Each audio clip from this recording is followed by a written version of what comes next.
Në pjesën e dytë e programit do flasim për një platformë që përdoret në të gjithë botën.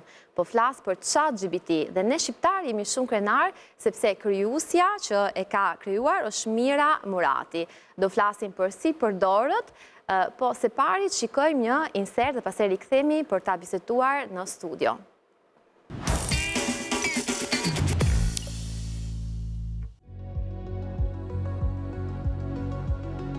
ChatGPT është një model i avancuar inteligjencës artificiale i krijuar nga OpenAI. AI është trajnuar për të kuptuar dhe për t'ju përgjigjur tekstit në mënyrë të natyrshme dhe të kuptueshme. Por përse përdoret?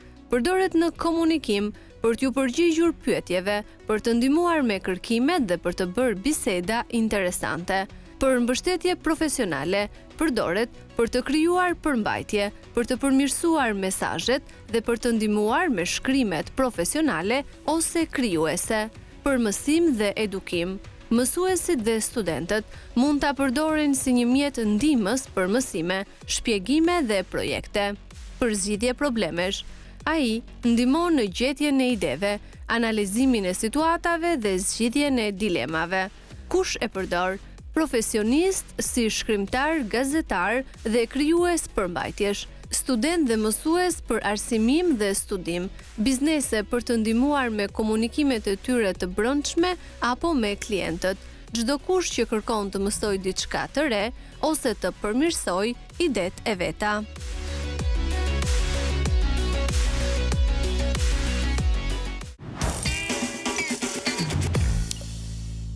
Jemi rikthyer në studio dhe ju prezantoj me ftuarit e mi në panel. Kemi Vladimir Tano, gazetar. Përshëndetje. Përshëndetje. Arber Kadia, sipërmarrëse. Përshëndetje. Dhe Suada Daci, gazetare. Mendova të më the Daci. Jo, e shkruajta italisht Daci me Z. Jo, si e fillove me Arberin. Me Arber. Arber Kadia. Arber. Thash bukur. Do më falësh. Do përmirësoj edhe unë avash. Atëherë, përpara që të flasim për ChatGPT, Vladimir, të themi çfarë është ChatGPT, ndoshta për gjithë ato njerëzit që mbase se kanë pasur mundësinë ta përdorin ose se kanë tinxhuar akoma. E para, ChatGPT-ja është një nocion i ri për shumë shoqëri, në fakt, duhet thënë, është një nocion i ri për sa i përket mënyrës se si njerëzit duhet ta shikojnë dhe ta përdorin inteligjencën artificiale. Unë e kuptova ChatGPT-n kur ajo arriti të ishte, le të themi, e full, pra, në momentin që unë i kërkoja një detyrë dhe ajo arriti të ishte full dhe unë fillova të hiqja disa shënime të ditarit, sepse ajo është një ditar në vetvete. Përgjigja që ajo më tha, se unë fillova t'i fshija, ishte fakti se në këto momente që ne flasim, skedari është plot, por kjo nuk ka të bëjë me atë që çfarë ti fshin, sepse në vetvete ky lloj instrumenti është një ditar i cili ruan çdo gjë tënden. Kjo është ChatGPT-ja. Natyrisht ChatGPT-ja ka revolucionarizuar një herë mirë metodën jo vetëm të kërkimit, po edhe të përgjigjes, jo vetëm të analizës, po edhe të ekonomisë. Natyrisht do nxjerrë shumë të meta që sistemi ka, por gjithashtu do t'i japi një mundësi dhe një hovë të ri disave dhe do të kthehet në disavantazh për disa të tjerë. Ndoshta në fushën e gazetarisë do ketë disa disavantazhe. Okej, Vladimir, ti po thuan, po mos kuptova, ndoshta keq kuptova që ruan edhe informacion personal? ChatGPT-ja nuk është një makineri që punon vetëm në një sens, po është një makineri e cila ruan informacionin, pra është një ditar, dhe ajo nuk ka mundësi të ta fshi këtë gjë. Do të thënë do kemi kujdes çfarë të pyesim ChatGPT. Normalisht, nëse ti mban mend filmin e shkëlqyer Avatar dhe mban mend se si ai shkruante kujtimet e tija, ndoshta mbas shumë vitesh fëmijët tanë mund të shohin se çfarë kemi dashur ne të themi kur kemi dalë për shembull tek miqtë e pasdites në RTS në vitin 2025, ndërkohë niprit tanë do jenë në vitin 2100. Kjo gjë është pak e frikshme, më duket. Po këto ruan informacionet e fundit. Frikshme, ti s'do jesh më që të kesh frikshme. Unë Faleminderit që më e kam kujtove. përdorur ChatGPT-n për herë të parë, kam kërkuar për veten time. Çfarë ke pyetur ChatGPT? Thash kush është Suada? Çfarë bën kjo vajza njët me njëte? Dhe më nxori informacione në fakt të gjërave që kisha thënë së fundi, për shembull daljet fundit nëpër televizion, nëpër emisione ose ndonjë shkrim që mund kisha publikuar së fundi. por më bëri një rezume të përgjithshme të karrierës time, domethënë. Por unë jam njëri që nuk e përdor, se nuk duaj që të më bëj dembele. Çuditshme, sepse unë di që gazetarët e përdorin shpesh. Po, unë jam nga njerëz që akoma preferoj ta mbaj larg, se duaj që të jem akoma kreative, të më bë, sepse ajo është për të vesh në trurin në punë. Po, duke qenë që jam dhe pak old school në sensin që vazhdoj dhe të lexoj akoma, më pëlqen shumë libri, më pëlqen shumë një gazetë, më pëlqen shumë një revistë, dhe jam pak old school në këtë sens, por është i rëndësishëm, më të paktën për njerëz që e përdorin është i rëndësishëm, sepse nëse do futesh dhe do kërkosh pak për ChatGPT-n, ajo të ndihmon se si ti kesh ide të reja, si ti drejtohesh për diçka që... Po se janë të tuat, pra. Po se janë të mia, dhe unë prandaj kam vendosur që ta mbaj pak larg, jo se s'më pëlqen, jo se jam kundra, por me thënë të drejtën, unë kam qenë gjithmonë pak, nëse për shembull, vitën përpara jam mbaj mend kur është hapur high five. Sepse unë shikon Arber. Arber, tani do vim edhe të ty, nuk të braktisëm. Jo, është tregon sa shumë e njeh teknologjinë suade, sepse high five është shumë i lashtë, është para Facebookut. Nuk e kisha hapur high five, kishte gjithë shoqëria ime kisha refuzuar ta hapja. Kisha mbajtur më përdorja vetëm Messengerin e Hotmailit. Përdorja vetëm atë. Kemi për dashurinë atë pjesë. Ka qenë dhe i rëndësishme. Pastaj u hap Facebooku. Unë fillova punë si gazetare dhe u hap një komunitet, u bë një rrjet gazetarësh, i çonim lajme njëri tjetrit aty, dhe më thanë që Suada ti duhet futesh në këtë rrjet sepse ndihmon për lajmet. Dhe ashtu e kam hapur edhe Facebookun, edhe Instagramin e kam hapur shumë vonë. Madje ka qenë një periudhë që ne kemi punuar me Arber. Jo, kam përdorur më dhe por edhe ideja është që gjithmonë jam pak kam pak frikë nga teknologjia. Jam pak e stepur, po. Kjo është dhe një nga arsyet që pse rrjetet e mia sociale i kam private, për shembull Instagramin e këto. Po, secili mendoj që ka ato mendime të veta. Frikat edhe ato gjëra. Po, është shumë normale. Arber, çfarë mendon për tash mirë emrin? Je duke shkuar në drejtimin e Çfarë mendon për ChatGPT? Çfarë mendojmë për ChatGPT-n? Dhe, po, çfarë mendon dhe pyetja e dytë është e përdor? Okej, pyetja e dytë po absolutisht çdo ditë. Okej, është shumë e nevojshme për punën që bëj unë, po besoj që edhe për gjithë njerëzit siç përdorin sot internetin në të ardhmen GPT të ndryshme, që është gjeneruesi dhe transformuesi i gjithë dijes që ka ai model kompjuterik gjuhë, i cili merr të dhënat që ka mbledhur në të kaluarin i hedh aty. Tani çfarë është ChatGPT-ja? ChatGPT-ja është pararendësi interligjencës artificiale në modelet e mëdha të gjuhës quhen, i cili është duke e bërë urën midis përdoruesit që nuk e njeh dhe atyre që në të ardhmen do jenë përdoruesit më në mas, që është gjithë njerëzimi, të inteligjencës artificiale. Inteligjenca artificiale vjen në shumë mënyra, vjen në aplikime të ndryshme, ndërsa kur flitet për këtë lloj modeli, pra në modelin e përdorimit të gjuhës, është një asistent super i avancuar i cili merr informacionin që gjendet në gjithë korpusin ku ai është trajnuar, pra mund të jetë interneti, mund të jenë libra, mund të jenë shumë gjëra.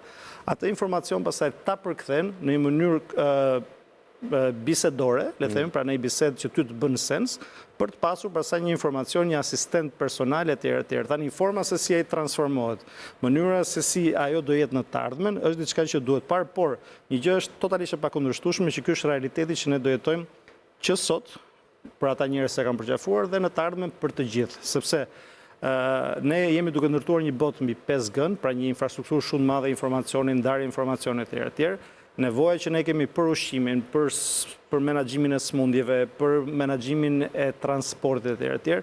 Nëse nuk ka një infrastrukturë e cila merr vendime shumë të shpejta mbi bazën e trajnimit që ka, do jetë e pamundur. Kështu që ChatGPT janë vetvete, ne duhet të jemi super kënaqur që Mira Murati e ka filluar, do jetë shumë interesante për të parë çfarë do bëjmë me kompaninë e re në cilën ajo është investuar pasi la OpenAI, pra ChatGPT-ja është kompania me cilën OpenAI është në treg, dhe për mua ata që nuk e përdorin sot ChatGPT-n, qoftë gazetar, qoftë biznese, qoftë shkencëtar, qoftë edhe në sektorin e edukimit, pra në arsimim, do të kenë një të ardhme shumë të vështirë, është një lloj si ata që nuk e përgjefuan kompjuterin, internetin, Excelin etj. Por në mënyrë konkrete, çfarë shërben ChatGPT? Ajo ka disa funksione. Pra, një funksion është që nëse ti do që të përmirësosh cilësinë e tekstit për cilën, për shembull, unë dua të bëj një email. Normalisht për të bërë një email super cilësor, në anglisht apo në çdo lloj gjuhë, mua më duhet një orë e gjysmë që të kem çdo fjalë të përdorur siç duhet. Atëherë, në këtë mënyrë, duke trajnuar me inputin tim, dhe duke i kërkuar që të shkruaj në një stil të caktuar, mund të them edhe shkruaj si Shakespeare, në sonetat e Shakespeare-it, mund të thuash më shkruaj edhe si Fanoli, nëse ka atë dije, ajo ta përkthen në atë mënyrë. Pra të jep optimizim të kohës për aty që të nevojitet. Kjo është pjesa e tekstit. Nëse shkojmë pasaj për të bërë Excel-e, pra të duhet për bërë një grafik, për bërë për llogaritit, ti e ushqet. Di pse e them këtë gjë? Sepse deri në momentin që ti nuk paguan për ChatGPT, ajo sillet shumë mirë me ty. Po flas ajo sepse di pse po flas ajo, sepse një nga elementët që i mungon inteligjencës artificiale është intuita femërore. Do me thana shumë në gosë ChatGPT. Prandaj po i vë ajo ChatGPT-s. Nuk jam i sigurt për këtë, sepse ajo që doja të vjen punat e ChatGPT-ja, si puna zotit ChatGPT-ja ka, do është $20 diçka e tillë. Po e bëra sepse më mërziti në dashurinë e parë dhe thash, a mos duhet që në dashuri një njeri të hedhë pak para pas dite? Po. Dhe kështu më mori ca para. Por vura re këtë gjë që në momentin që ti paguan, ajo bëhet më vështirë. Me vërtet? Jo, unë... Çfarë do me thanë? Se s'pari ta... Pra, nëse ti jep një detyrë ose jep një skalet televizive, ajo të jep, le të themi, hyrja, dramaturgjia, 3 pyetje, 3 quiz, personazhi, mënyra se si luan me personazhin, madje të jep dhe një background nëse ti do ta punosh grafikisht. Do me thënë është më mirë mos të paguash ChatGPT për ta mbashur. E paguar në i kërkon një skalet, le të themi, ajo nuk të përgjigjet ashtu siç duhet, ose ndoshta unë, duke qenë se ndihem jo si kavalier, por si një njeri që e kam paguar, ndoshta pyetjen ja bëj gabim. Ose ja jap detyrën makinës për mos ta bërë. Nëse sot kemi pasur inxhinier, nëse sot kemi pasur zhvilluese, në të ardhmen, duke qenë se ne do bazojmë të gjithë besimin që kemi për kryen e këtyre punëve, ne do kemi inxhinier ose njerëz që çojnë prompte, pra i çojnë kërkesën e dur. Nëse ti i thua një Exceli me një formulë gabuar që t'jap rezultatet që ti pretendon, por e ke bërë gabim formulën, do kesh gjithmonë një rezultat gabuar. Në ChatGPT apo në gjitha modelet e inteligjencës artificiale, sot janë mbi 5000 në botë, edhe më shumë besoj se kjo ishte artikulli i fundit që kam lexuar para 2 muajve, po jam i sigurt që do kemi vajt 10.000 kusur. Informacioni që ty t'jepet është i bazuar tek pyetja që ti bën. Sa më në kontroll të jesh ti të kërkesës që ti kërkon, pra në qoftë se ti bën kërkesën e dur dhe e fragmentarizon ata, duke mos e lejuar tokeni është njësia e cila bëhet transaksion, sa më të mirë ta kesh ti të strukturuar kërkesën që ke, aq më shpejt ta bën. Pra prap ti jep kontrolluesi i dijes dhe ti do bësh validimin e saj në këtë fazë fillestare që ka filluar si model, por në momentin, absolutisht. Unë them të njëjtë, ata që shkruajnë projekte, përgjithsisht kompania që pyet dhe përgjigj. Dëgjoj, kompania që kam unë. Jam shumë rahatur që se përdor ka, pra se përshkojnë që keni mendime të ndryshme. Ti je kreative për ta shpjeguar, ne s'bëm plagjatur, okay? Sepse kemi nevojë, por për të rritur procesin e prodhimit të kodit dhe për të përmirësuar aspektet të ndryshme të teknologjisë që ne kemi aty, të aplikacionit që ne kemi, nëse nuk do kishim përdorimin e AI, do na duheshin 40 inxhinier më shumë, do na duheshin 50 javë më shumë dhe nuk do kishim validimin e disa tezave që ne ngrem. Duke pasur këtë asistent virtual i cili është super i trajnuar dhe nuk është vetëm një, ne përdorim 15 modele të ndryshme, ajo bën që kompania mban mbajmë dietë në një farë mënyrë për sa i përket shpenzimet, por koha e aplikimit dhe optimizimi dhe eficienca dhe përmirësimi i çdo procesi është maksimal. Koha është gjë më e mirë, mendoj unë. Koha, por për shembull, se për shkrimtar ja kemi bërë, ja kemi dalë ti të bëjmë edhe tani, domosdoshmë ja kemi dalë deri në këtë moment. Unë kam 17 vite eksperiencë, kolegët e mi. Dëgjoj, ja të them sigurisht do të marr rastin e një kompanie të vogël e cila është shumë e zonja në real estate, në imobiliare. Dhe normalisht ato do duhet që të marrin në telefon 1.000-2.000 prospekte.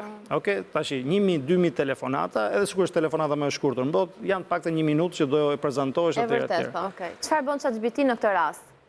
Po, të lutem, mos i referojmë inteligencës artificiale ChatGPT. ChatGPT është një kompani, sikur them makina elektrike dhe i referojmë vetëm Tesla, ose iPhone-i për, domethënë, çfarë bën inteligjenca artificiale, modeli i trajnuar në këtë mënyrë. Ajo mund të krijosh një agent, i cili i thua, të lutem, do marrësh në telefon këto 1.000 numra, pikës parë mund të thuash më gjej njerë këto 1.000 numra, pastaj e strukturon për të thënë çfarë duhet të bëhet dhe cili është rezultati dhe me zë njeriu, duke patur edhe timbrin e zërit, edhe ndalesat që bën, edhe shakat e tjera, me një gabim diku te 0 0,12 milisekonda. Pandjesi. Do më thënë është pothuajse perfekt. Mund të marrin telefon. Tani perceptimi Intuita. Jo, është perceptim. Bota është gjithmonë perceptim. Patjetër. Sepse ne jetojmë... Unë gjithmonë e dua intuitën femërore, për shembull. Intuitën femërore mund t'i thuash sillu si një grua dhe ta jep si grua. Për shembull, unë shkoj në një udhtim jashtë, për shembull. Disa njerëz mashtrojnë nga një zë. Që po shkojnë Perugje, për shembull, apo duhet pyes ChatGPT. Disa persona mashtrohen nga një telefonat. E di. Po, pa e parë njeriu, pa e kuptuar. Si do e dallosh ti kush është personi nga ana tjetër? Nuk e dallon dot. Dhe mbeso perceptimi i realitetit do të sfida më e madhe që ne do kemi. E frikshme, sepse kemi edhe njerëz të moshën e tretë që ndoshta mund të zhgënjehen nga një telefonat dhe ka ndodhur. Ka ndodhur ku dhe në Amerikë është krijuar një njësi e veçantë për të eliminuar këtë mashtrimin që ndodh, ku aktor keqbërës mund marrin në telefon të kërkojnë ose të thonë që ka ndodhur një aksident apo një ndodhi që është shumë ekstreme, duke kapur vëmendjen e personit tjetër nga ana telefonit dhe pastaj ti marrin para në mënyrë të paligjshme. Ndodh dhe do ndodhi shumë shpejt derisa do ndodhi tranzicioni, derisa të vendosen gjitha rregullat që duhen nga Bashkimi Evropian, në Amerikë e tjerë. Do të thënë, ku po shkojmë me inteligjencën artificiale? Ne po shkojmë me inteligjencën artificiale. Sepse më duket shumë e frikshme, kështu si më ke ekspozuar ti të sot, më kapi frikë. Jo, s'është bota duhet përgatitet e para për të qenë e vërtet, dhe kjo është një sfidë shumë e madhe.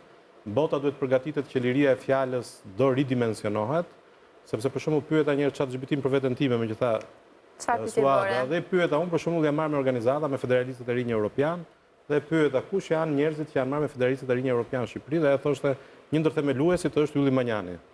Pa lidhje. Pra përgjigja nuk ishte konsekuente. Atëherë unë u desha të jepja material, të jepja source, për ta strukturuar.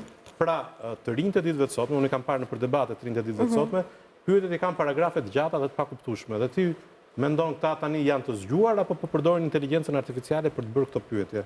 Që do të thotë njerëzit sfidat e tyre i kanë me edukimin. Kur flasim për edukimin, flasim se sa e rëndësishme është edukimi në shkolla dhe në universitete përballë këtij ridimensionimi të informacionit të madh. Në shkollë mund të jetë një plus. Po tani unë jo më kote thash dhe përdora intuitën femërore, sepse vetmja gjë që inteligjenca artificiale nuk mund të bëjë është intuita. Dhe komunitetet caktuara mund të kenë zgjidhje me inteligjencë artificiale, po a kanë zgjidhje intuitive apo jo? Ky është një element shtesë që e kanë vetëm gjinia femërore. E vërtet. Po në rastin e shkollës, në rastin e mësuesit, ChatGPT ose inteligjenca artificiale mund të jetë një plus ose në këtë rast është një minus, ndoshta edhe për studentët ku bëjnë disa tematika të ndryshme, base kam të ngjuar studentët që përdorin ChatGPT për disa tema që i mësuesja në shkollë. Ne duhet të flasim për aspektet pozitive dhe aspektet negative.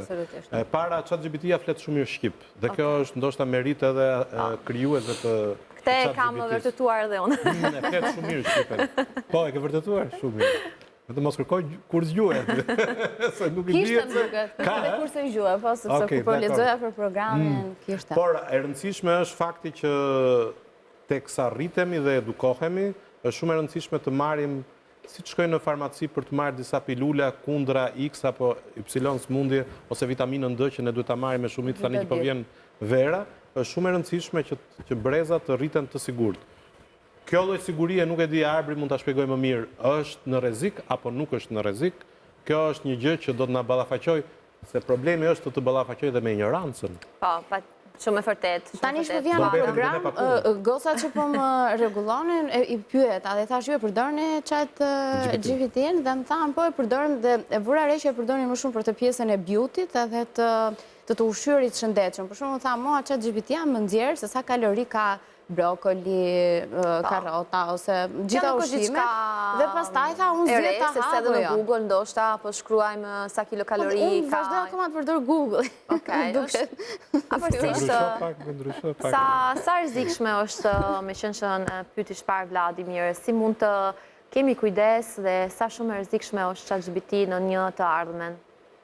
Sa rrezikshme është? Atëherë është aq rrezikshme. Sigurisht po përdor në mënyrë e gabuar. Jo, patjetër. Aq rrezikshme sa që ishte në fillim zjarri, sa që ishte kali para se do të sa që ishte elektriciteti dhe gjithçka tjetër që ka të bëjë me teknologji të re.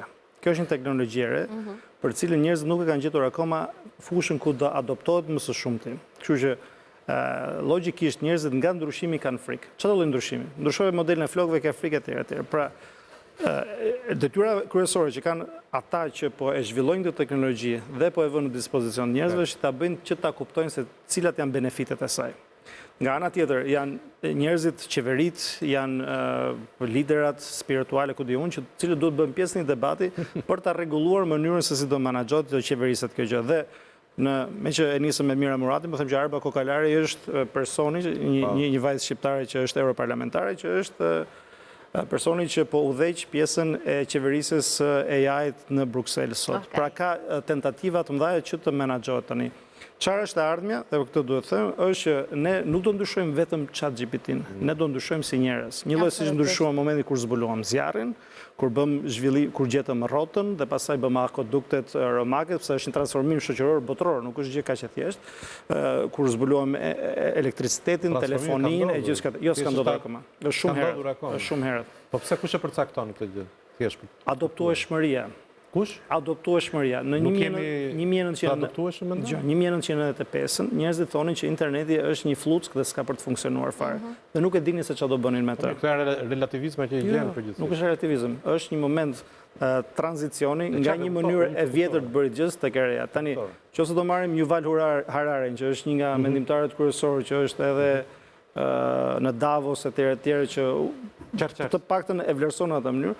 Ai thotë që transformimi do jenë shumë dhaja. E para ne do shkojmë dhe po shkojmë shumë shpejt ku edhe këtë thotë Varoufakis se shumë mendimtar të tjerë, që po shkojmë nga shtetet që janë kryesorët menaxhimit të jetës që ne kemi sot tek teknofeudalizmi, ku kompani si Google-i, ChatGPT-ja, ku diun etj. Do jenë ato që do kenë një lloj kontrolli total të jetës sonë. Okej, e para. Dataizmi që është një gjë tjetër. Pra të gjithë dhënat që ne gjenerojmë çfarë bëhet me ato dhëna.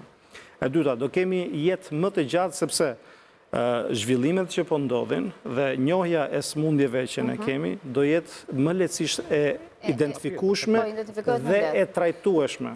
Kjo nuk është se nuk ka ndodhur edhe pa pasur inteligjencën artificiale. Do të thonë kemi disa doktorë në ChatGPT që na këshillojnë. Vite më përpara. Qartë, po ritmi i ndryshimit është ajo që duhet kuptuar. Ne na u desh nga 70.000 vjet të shkonim deri tek romakët për të bërë disa zhvillime teknologjike, na u deshën 6.500 vjet, okay? Dhe tani, në 100 vjeçin e fundit ti ke bërë avancime teknologjike të jashtëzakonshme. Me anë të ChatGPT-s, modeleve të ndryshme të AI-t, apo të dueshmërinë të saj, të dhënave që ti merr nga gjithçka. Kuptuam që Arber ju jeni pro pozitiv. Arber ka qenë gjithmonë pro teknologjisë. Unë jam absolutisht pro teknologjisë. Unë mendoj që ky emision nuk do bëj nëse ne s'do kishim teknologjinë që e mundson atë, por mendoj që njerëzit duhen bërë gati për transformimin e madh që po vjen. Shumë vende pune do ndryshojnë. A mund të jetë rrezikshme edhe për vendet e pune sepse ndoshta ChatGPT do ndryshojmë. Disa ti punon ndonjëherë si influencer? Si influencer? Punon ndonjëherë, okay. Para 20 vjetësh ky pozicion pune nuk ekzistonte. As nuk konceptohej. Që do thotë, vendet e punës së reja që do vinë, do jenë ato. Më përpara ke pas njerëz që pastronin këto oxhaqet me qymyr. Sot nuk përdoret qymyri për të ngrohur, përdoret vetëm në industri, që do thotë transformohen vendet e punës dhe dalin vendet e reja pune. Tash ata që e përqafojnë këtë gjë dhe e kuptojnë dhe po shkohet edhe në një minimum bazik universal të pagesës që do kenë njerëzit në të ardhmen, pra që do garantohet ushqimi dhe transporti dhe feudit pra do garantohet. Po në Shqipëri përdoret ChatGPT, Vladimir? Në Shqipëri e përdorin ChatGPT si jashtë shtetit? Unë nuk e di këtë pjesë, me thënë drejtën, po mendoj që të rinjt kanë filluar të përdorin. Jo vetëm të rinjt. Jo vetëm të rinjt, edhe profesionistët. Edhe? Edhe profesionistët. Ta se the pensionistët. Nga pensionistët është duhet ka pensionistë e përdorin, po s'besoj. Nga e që pëndodhe. Jo, besoj Se mund të zhgënjen pensionistët? Po sepse janë brezat të cilët sa po updatohen, le të themi me smartphone, tani duhet të adoptohen me mënyra të reja. Gjithsesi për të kthyer pak asaj që tha Arbri, për shembull në Gjermani ka një fabul interesante për çështjen e digitalizimit. Një plak shkon e merr këtë letrën e cila ka informacionet, e fotokopion, e fut në skaner, e fut në email dhe ja dërgon Arbrit. Dhe ky quhet proces digitalizimi apo. Pra çon nga pika A në pikën B. Ajo që doja të thoja është fakti dhe dua të rikthem sërish tek të rinjt, është fakti se si duhet ta përdorësh. Un kam parë debate për shembull mbi gjuhën e urrëties, isha në një debat të fundit mbi gjuhën e urrëties a duhet ndaluar me ligj apo jo, dhe vija re që pyetjet që i bënin njëri tjetrit në një debat Karl Popper që ata kishin pyetjet të stërgjatura. Dhe unë e kuptova me njerë që pyetjet e stërgjatura, të cilat kanë një metodologji që e bëjnë tjetrin të mos përgjigjet, ose të thotë ma bëj dhe njërë pyetjen, se nuk e kupton konceptin, tregojnë që janë të bazuar tek inteligjencë artificiale. Ky është një dëm që i bëhet jo ati që bën pyetjen, ati që tenton të kthej përgjigjen sepse është në kaos. Por ajo që tha Arbri, unë jam dakord me atë që tha Arbri, që ne ndoshta po jetojmë në një kaos, le të themi, që duhet rregulluar. Sepse ja, se ti sapo e përmende atë pensionistin gjerman i cili do të bëjë një veprim për shkak të veprimit. Kjo gjëja, nëse janë të ndërlidhura platformat me njëra tjetër, nuk ka nevojë. Dje isha se më duhej për të marrë një dokument në institucion shtetëror, i cili është jashtë, po qëllon që është jashtë i Albanias, është institucion gjyqësor që duhet për një aplikim që po bëj, jo po ta them, dhe nuk ka arsye që të kesh një regjistër fizik kur informacioni është ajo që të duhet ty. Pra ty duhet kesh një databazë që thot, a ka ky person ose kjo kompani këtë problem, qofse s'ka, emeto detyrimisht një dokument i cili është i validuar me një stamp digjitale dhe mbaroj gjë. Thjeshton jetën në mënyrë të jashtëzakonshme. Jo vetëm aq.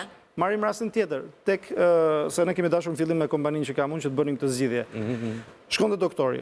Doktori bën anamnezën dhe gjithçka tjetër dhe të nxjerr ty recetën. Recetën s'ka pse ta mbaj personi në dorë dhe të shkoj tek farmacia filan për ta marrë këtë gjë, kur automatikisht në kompjuterin e vet ai nxjerr mban historikun e pacientit, nxjerr atë recetën dhe pastaj automatikisht personi mund të zgjedhë aty ku do ta bëj pazarin, ta ketë gati etj.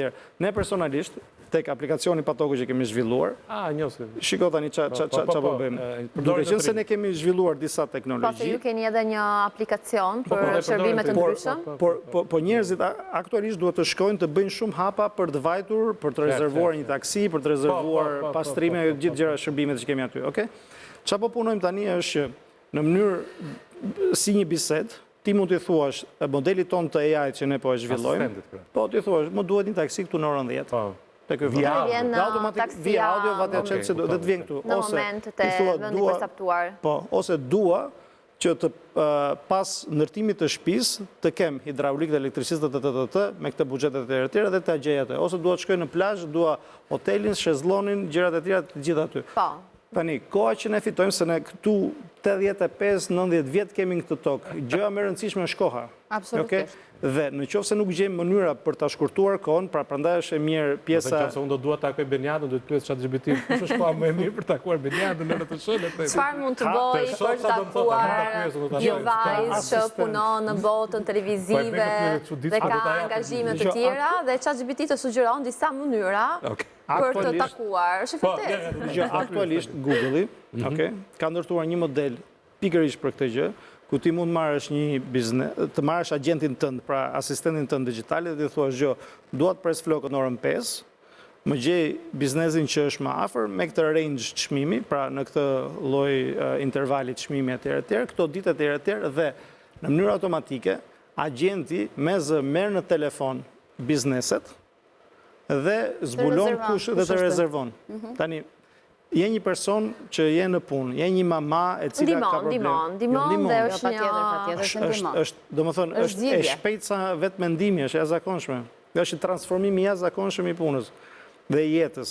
Domethënë, ato që po bën Elon Musk për shembull me robot taxi, që për mua me modelin biznesi që kemi është përkundër, se po erdhi në Shqipëri në farë mënyrë më dëmton, por duke folur më në mënyrë holistike dhe globalisht, ti ke një makinë tënde, të cilën pasi të çon në puna ku do të shkosh, e lëshon për të fituar para dhe ty të kthen investimin, optimizon, heq makina nga Një sekond se Vladimir bëri pyetje në ChatGPT. Po, dua të takoj Beniada Nishanin në RTSH, është e mundur duke qenë se jemi kolegë, shpej bëra pyetjen. E shoh gjithmonë të zënë, ka mundësi apo nuk ka mundësi? Ke bërë një pyetje shumë të gjatë, unë mendoj që është pyetje shumë e gjatë. Po jo, se s'mund t'ja japësh se ka të funksion, po nëse. Gjithsesi. Mund ta ndërtojmë. ChatGPT në këtë rast. Keni mundësi të takoni Beniadën, por gjithçka varet nga agjenda e saj. Kjo është tipike. Dhe mënyra se si ajo organizon ditën, duhet ta ndjek pra. Patjetër. Shpesh personazhet publik kanë angazhime të shumta dhe mund të duken gjithmonë të zënë, por kjo nuk do të thotë se nuk është realizueshme. Po. kontakto përmes një mesazhi të shkurtër, por miqësor. Tani. Nuk është ka që vështirë me taku një personazh, se mjafton të dish vendin e punës, shko në televizionin e përcaktuar. Shko në televizionin e përcaktuar, le një tufë me lule me një bilet dhe është më kollaj. S'ka nevojë të shkruash ChatGPT në këtë rast, se ChatGPT përdoret për gjërat më të rëndësishme. Absolutisht. Okej, do të thojë që pasdite prandaj. Me që jemi të pasdite, po mund ta orientosh si të duash. Kjo është gjë kryesore që njerëzit do të kuptojnë. Ajo, nëse në filmat e para 40-50 viteve shihnim robot të ndryshme që kryenin funksione në shtëpirat imagjinare, sot ky realitet ka ardhur. Modelet janë të thjeshta, një lloj siç ka qenë telefoni celular Nokia më përpara, ku sot kemi një telefon që është më i fuqishëm se kompjuterit. Sa punë sot mund të shërbej ChatGPT? Në arkitekturë, në financë, gazetari, çfarë lloj pune? Google-i për shembull, mjekësi. Pra modeli i Google-it po punon që të bëj vetë shkollimin në mënyrë perfekte dhe jo vetëm kaq, po ti mund të thuash.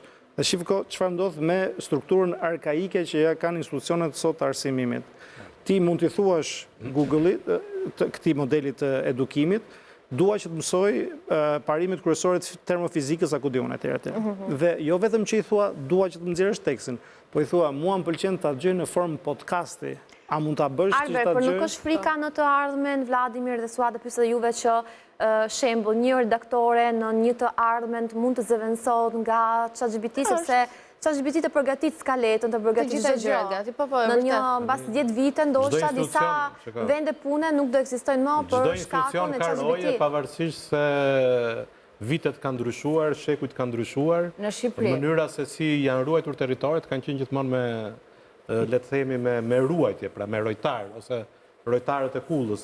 Kështu që mendoj që ajo që tha Arbri është shumë e drejtë, gjithmonë ajo duhet përdorur në mënyrë të drejtë, duhet përdorur në mënyrë që njeriu të ketë dorë mbi të, pra mos të jetë vice versa, dhe e rëndësishme është që gjithmonë njeriu të ketë kontakte me komunitetin, pra njeriu duhet të ketë kontakte me njeriu. Teknologjia është thjesht një ndërmjetës shumë i mirë për disa fusha të caktuara, por në të gjitha rastet nuk tenton të prek. Prandaj dhe unë e shpreha në mënyrë intuitive për femrat. Ideja është që ti nuk do ta pyesësh ChatGPT-n a mund ta prek Suadën apo jo. Pra, kjo është, nuk mund të shkojmë kaq larg. Pra, ajo që doja të thoja... Kam përshtypjen që në botë kemi shkuar kaq larg. Kam përshtypjen që sidomos në vendet skandinave në shumë gjëra aty. Jo vetëm, po aty më së shumti. Më së shumti ata nuk janë njerëz shumë të ftohtë nëpër karburante, nëpër restorante, kudo është një gjë që nuk. Po prandaj e mira është ne të përshtatemi. Dhe zakonisht njeriu mendoj që është shenja që përshtatet më së shumti. Ndoshta unë që se përdor kaq shumë do të duhet ta përdor në një moment caktuar, në moment kur ti je me lodh duke qenë që bëj 2-3 gjëra se ty do të ndihet vetë ajo mirë. Ndoshta, po. Dhe një gjë Arbër, po kërkoj një ditë skalet. Po vetëm një pyetje. Një skalet dhe më jepte vetëm kuota nga politikan amerikan, pra nuk më dukej. Po do ta trajnosh. Do të mundosh dhe ti. Çfarë ishte kjo pyetja Vladimir se nuk e kuptova çfarë? Për shembull, nëse ti thua, kam emision për le të themi temën që edhe suksesi më i largët fillon me një hap. Edhe i thua ChatGPT-s, më jep disa thënie të cilat unë mund t'i lidh me panelistët që janë në studio etj. Nuk i referohet për shembull një thënie të Faikonicës që ndërsa prisnim të na piqeshin kushtet na u kalbën dëshirat, po ajo të jep një shprehje të George Washington. Po pra, po duhet ta trajnosh. Do ta trajnosh. Një lloj, për shembull, ja do marr pra Benjada si shembull. Nëse Benjada bën një video e kanë marrë me mua sot, si nga të Benjada, po të Benjada direkt. Po shembull një personazh tjetër, Shiko çka gabimi bën njerëzit. Shohin një telefon dhe pretendojnë që telefoni të bëjë gjithçka. Shohin një program, Instagramin, dhe presin që Instagrami ti bëj të famshëm atë. Je ti prap që ke kontroll. Pra, nëse ti e orienton siç duhet modelin, dhe modeli duhet di çfarë urdhri ti po jep dhe ai urdhri të zbatohet, do kesh rezultatin që do. Vladimir Suada, do të pyes pak ju, sepse kam kuptuar në ngushtrinë e Arbrit që është pozitiv me ChatGPT. Ndërkohë, gjërat negative e ChatGPT kush janë? Shiko pak. Që kemi edhe pak kujdes. Do le fiks në atë pjesën që doja të thoja. Nëse unë për shembull për arsye ta bëra pyetjen, kishe diçka. Nëse unë për shembull në Instagram shikoj shumë blogere që përdorin të njëjtat reelsa, më falë, për pëse duhet ta bëj dhe unë në Shqipëri këtë gjë, kur njerëzit kanë kaj shumë, ndjekin kaj shumë bloggerët tuaj, do ta shohin tek ato pëse duhet vinë ta shikojnë tek unë. Kështu që prap Arbër, futemi te pjesa që do të jemi dhe pa kreativ ne nga natyra. Po, unë besoj që mënyra... Dhe jo t'i gjejmë të gjërat e gatshme. Jo, patjetër, jam shumë dakord, por le ta bëjmë kështu ushtrimin. Është më e thjeshtë që të kesh një, në anglisht thonë sounding board, pra të kesh një pedan, e themi, ku ti e hedhi den dhe të validohet moment apo jo, apo të shpenzosh kohë pafund. Pra optimizimi që t'japin këto modele është shumë më i lartë. Po, dhe Arbe thotë që ndoshta disa gjëra mund t'i ndryshosh dhe t'i bësh t'ja përshti një shpirt që diçka ma shumë që ChatGPT nuk e ka dhe nuk mund t'a japë. Një tekst që pastaj ti e përpunon, elaboron dhe bon të vete. Kjo ndoshta është negativiteti, që ndoshta mund të shikojmë shumë gjëra të kopjuara nga njëri tjetër dhe bëhet një zinxhir i shëmtuar. Po, jemi akoma shumë herët. Ne jemi gjithmonë shumë... Nga ana tjetër do thojë një gjë, gjithmonë pozitive, unë dojë diçka negative. Po, pra negative do thojë. Të supozuar. Ka një moment në zhvillimin e gjitha teknologjive, dhe kjo është niveli më i lartë e teknologjisë, ChatGPT-ja, OpenAI, gjitha modelet e inteligjencës artificiale, nëse ato arrin momentin e singularitetit, që do thotë, në një moment caktuar, ato bëhen të pavarura komplet, mendoj për veten e tyre, dhe pastaj na shohin ne për atë që jemi. Jemi qenie të cilat bëjmë gabime, nuk kemi perfekte, paska se ne mendojmë që jemi perfekte veten tonë. Në atë moment thonë, kjo është një shoqëri e cila nuk është perfekte, kjo bën luftë, kjo ka vjedhje, kjo ka mashtrime etj. Si rezultat, problemi i botës është ky, sepse po shkatërrojmë botën, pra varet se si e percepton pastaj, nëse ndodh ky moment singulariteti, ai është vështirësia më e madhe, e cila mund të çojë atë që quhet Skynet etj. Që janë këto momentet që i kemi parë në filmat e të ardhmes para 30 vjetës, që mund të ndodhi që robotët, pra dhe kjo lloj inteligjencë artificiale, të na superojë dhe të na shojë sikur jemi të parë nevojshëm për ta. Tani Arber, kemi arritur në një botë që s'na mungon asgjë, mungojnë vetëm makina që fluturojnë, por më duket që edhe makina e parë është tekstuar me një drone, më duket. Jo vetëm ka, është licencuar në disa licenca që kanë ardhur nga Azia poshtë, nga Kina, nga Malezia etj. Që po testohen tani. Jo vetëm aq, po testohet edhe skuteri i cili nuk bën kontakt, por si hover, pra që dronë sipër. Po, e dini çfarë më tre më shumë nga teknologjia, nga ChatGPT dhe nga zhvillimi që ecën kaq shumë shpejt? Kam parë një video në rrjetet sociale, në Instagram, kur disa vite përpara, në vitet 50, po mos gaboj, është pyetur disa fëmijë çfarë do ketë në një të ardhmen, dhe fëmijët kanë thënë që do jenë makina që fluturojnë, do jenë kompjutera, njerëzit nuk do takon më nëpër kafe, nëpër bar, nuk do rinë më bashkë. Dhe frika ime pikërisht është do humbasim këtë pjesën njerëzore, kontaktin, pjesën njerëzore që kemi dhe do humbim pak... Po, kam frikë se po e shikon pak në sipërfaqe. Pse e them këtë? Sepse Arbri e sqaroi shumë mirë. Çështja është që është shumë e rëndësishme që ta shohim inteligjencën artificiale si një ndërmjetës për të na ndihmuar dhe vetëm kaq. Mos të dashurohemi më shumë se ç'duhet. Sepse unë nëse të shikoj në sy ty Arbrin ose Suadën, është një gjë tjetër nga ajo që inteligjenca artificiale nuk ta jep. Pra kontaktin njeriu midis njeriu nuk mund të jetë inteligjenca artificiale. Inteligjenca artificiale mund të facilitojë jetën, por meqense autoria juaj e pasditës, zonja Lumani, është shumë e mirë në shkrim, ato që unë e kam ndjekur. Unë jam rritur dhe jam pjesë e një brezi që jam futur në kategorinë të qenurit gazetar sepse kam lexuar shumë analiza. Por ato analiza nuk kanë qenë kurse si inteligjencë artificiale. E megjithatë, inteligjenca e tyre ka qenë që ata kanë lexuar libra, siç thot Suada, i kanë përkthyer librat në botën aktuale dhe na kanë treguar me sytë e tyre ose me penën e tyre atë që ndodh përtej. Kam pasur edhe individualitet. Dhe kjo trashëgimi duhet ruajtur. Kam pasur edhe individualitet, se ndryshe mendoj unë që duhet ruajtur absolutisht dhe kjo është frika ime që në një të ardhmen që shkruajnë ne duhet i ruajmë. Patjetër, frika pikërisht është që një të ardhmen ndoshta kalamaj që do rritën dhe njerëzit do jenë adulti, do jenë njerëz të rritura, ndoshta do humbasin këtë pjesën shpirtërore, personale. Do jenë më praktikë. Mendon Arber? Jo, nuk mendoj që do emër praktik. Është një problem shumë i madh që ne kemi kur mundohemi të imagjinojmë të ardhmen. Okej, se imagjinata ndonjëherë Se imagjinata fëmijëve që nga bërë vërtet, ajo që thot Beniada. Po, por se unë kam parë këto të BBC-s, këto që pyesin në shkolla. Italianët e kanë shumë të. Dakor. Fëmijë italian ka qenë pikërisht. Ka dhe britanik, po. Kohën e Sofia Loren. Po, bravo. E kemi patur të njëjta video. Janë disa eksperimente që kanë ndodhur nga vitet 60 në gjithë Europën edhe në botën, sepse njerëzit realisht ishin të interesuar me të ardhmen. Biles ka qenë dhe vitet 30 e tjerë. Problemi që kemi ne me imagjinatën e të ardhmes është që ndonjëherë bazohemi nga problemet dhe nevojat që kemi sot, pa e kuptuar se cila është zgjidhja në të ardhmen, e cila mund t'i bëjë sens vetëm personit në të ardhmen. Që do thotë, nëse ju mendoni që me mënyrën si e perceptojmë sot, do jemi të vetmuar, mund qëlloj që memoriet e caktuara që ti ke, mund t'i ruash diku, t'ja vendosësh vetës dhe të marrësh atë që sot nuk e bën dot. As psikoterapistë nuk të. Po pra, modelet janë të shumta.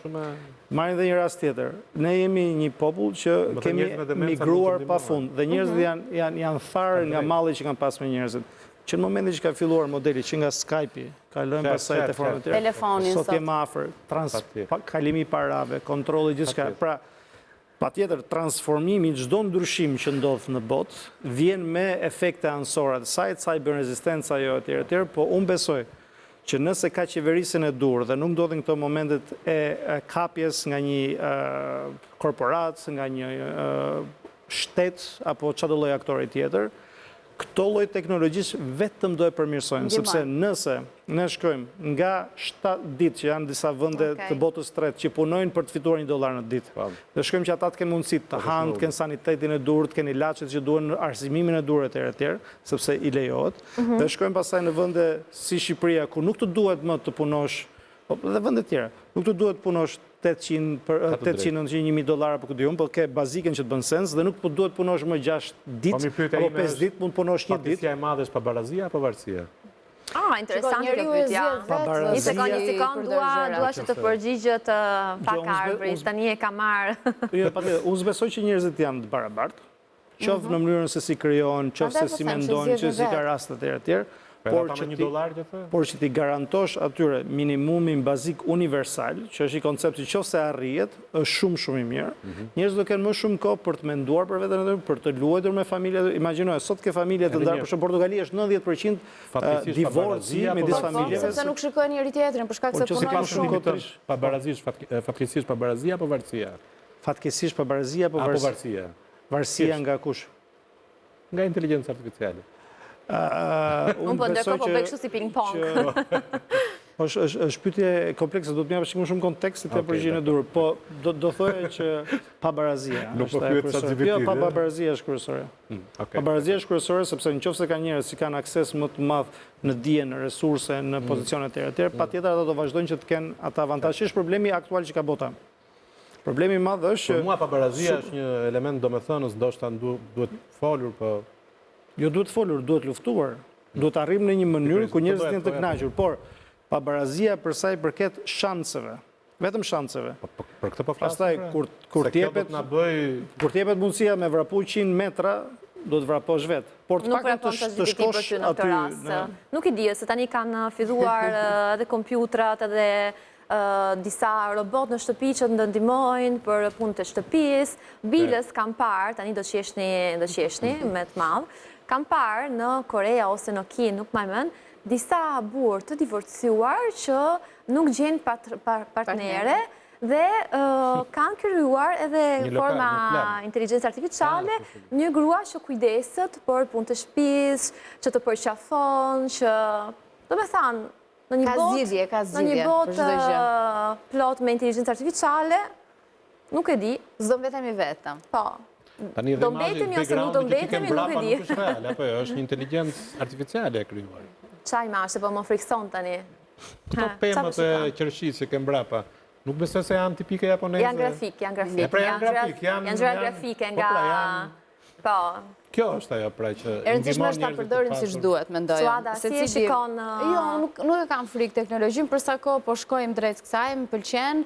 Është ajo ideja që duhet ta përdorim siç duhet, se ti mund të krijosh varësi. Unë diskutoj me mikeshat e mia që më thonë në darkë nuk është se marr një libër për shembull për të lexuar, por rin 2 orë në TikTok dhe thonë nuk e di se si na iku koha ose në Instagram. Kështu që edhe nga rrjetet sociale praktikisht i po krijon varësi sot. Në momentin që do dim ti përdorim ashtu siç duhet, besoj që do kthehen do t'i kemi në funksionin tonë dhe nuk ka absolutisht asnjë gjë. Të kemi sa më pak varësi nga... Duhet të përshtatemi nëse ka për shembull, nëse nesër pas nesër gazetaria shuhet si profesion se do dalë, unë jam e sigurt që do gjej një punë tjetër. Do arrim në fakultet.